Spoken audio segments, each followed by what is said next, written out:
प्रेषित हजरत मोहम्मद पैगंबर यांच्या जयंतीनिमित्त सोलापूर शहरातून दरवर्षी विजापूर वेसेतून भव्य जश्ने ईद ए मिलादुन्नबी जुलूस काढण्यात येतो। यंदाच्या जुलूसाच्या नियोजनासाठी पदाधिकाऱ्यांची निवड करण्यात आली असून युथ प्राईड ग्रुपचे संस्थापक समीर शेख यांची अध्यक्षपदी निवड करण्यात आली आहे।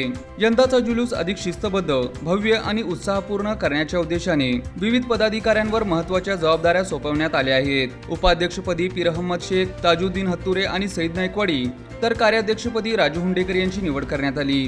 जनरल सेक्रेटरीपदी राजू कुरेशी, तर सेक्रेटरीपदी शफीक रजवरे, आसिफ शेतसंदी आणि कलीम तुळजापूर यांची निवड करण्यात आली। खजिनदारपदी इस्माईल शेख सह खनिजदारपदी याकूब यमार यांच्यावर जबाबदारी सोपवण्यात आली।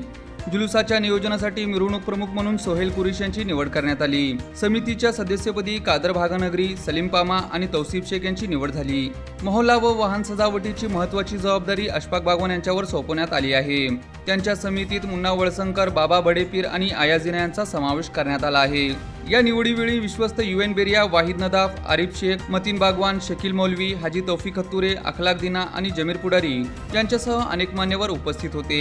यंदाच्या जश्ने ईद ए मिलादुन्नबी जुलूसाची जबाबदारी नव्या पदाधिकाऱ्यांच्या खांद्यावर सोपवण्यात आल्याने भव्यता, शिस्त आणि एकतेचा संदेश देणारा जुलूस सोलापूरच्या रस्त्यांवर पाहायला मिळणार आहे। त्यामुळे यंदाच्या जुलूसाबाबत सोलापूर शहरातील नागरिकांमध्ये उत्सुकता निर्माण झाली आहे।